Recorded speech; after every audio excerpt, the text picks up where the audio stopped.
Iran ने Hormuz straight को पूरी तरह बंद करने का ऐलान कर दिया है। अमेरिकी हमलों के जवाब में ईरान ने कुवैत, बहरीन और जॉर्डन में अमेरिकी ठिकानों को निशाना भी बनाया।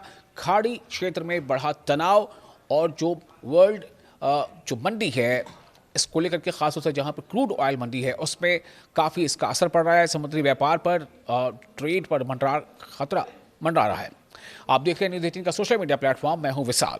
दोस्तों, मिडिल ईस्ट में लगातार हालात गंभीर होते जा रहे हैं। अमेरिका और ईरान के बीच बढ़ते फौजी टकराव ने अब पूरी दुनिया को फिक्रमंद कर दिया है।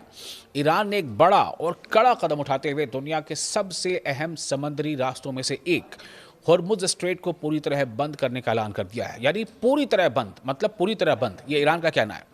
ईरान ने 11 जून को ये ऐलान किया है कि हॉर्मुज़ स्ट्रेट को सभी तरह के जहाज़ों के लिए पूरी तरह बंद कर दिया गया है।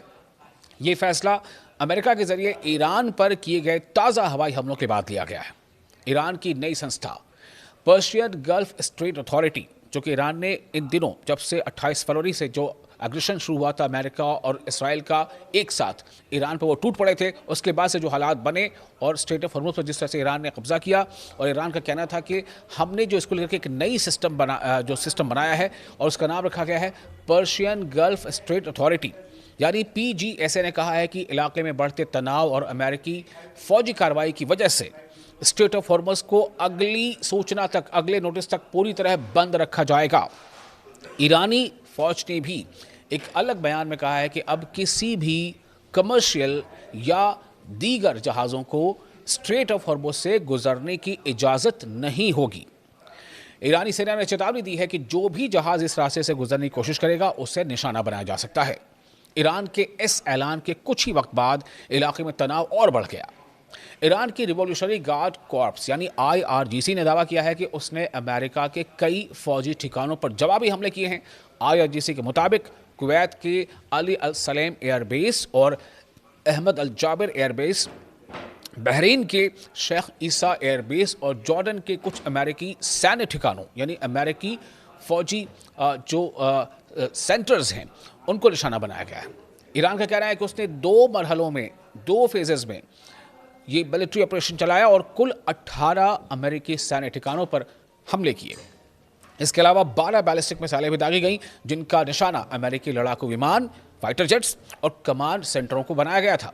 ईरान ने दावा किया है कि इन हमलों में कई सैन्य ठिकानों यानी कि जो फौजी ठिकाने हैं और लड़ाकू विमानों को नुकसान पहुंचा है। हालांकि इन दावों के बारे में कई तरह की बातें सामने आ रही हैं, लेकिन IRGC का ये दावा है और ये पुख्ता दावा IRGC का कहना है कि ये हमारी तरफ से दावा किया जा रहा है कि हमने नुकसान पहुंचाया फाइटर जेट्स के। सोशल मीडिया पर सामने आया कुछ वीडियो में जॉर्डन के आसमान में धमाके और काला धुआं दिखाई देने की बात कही जा रही है। वहीं हॉर्मुज़ स्ट्रेट के आसपास भी गोलीबारी और विस्फोटों की आवाज़ें सुनाई देने की खबरें लगातार आ रही हैं।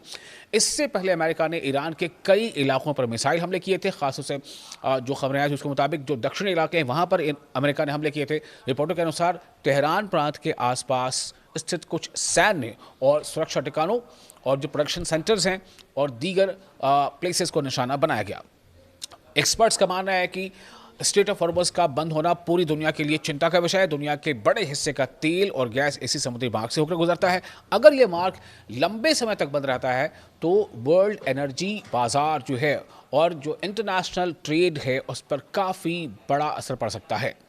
फिलहाल मिडिल ईस्ट में हालात बेहद तनावपूर्ण हैं। दुनिया की नज़रें अब इस बात पर टिकी हैं कि आने वाले दिनों में अमेरिका और ईरान के बीच ये टकराव आखिर किस दिशा में जाता है और क्या डिप्लोमेटिक एफर्ट्स होते हैं इस स्थिति को बदल पाने में या हालात को बेहतर कर पाने में।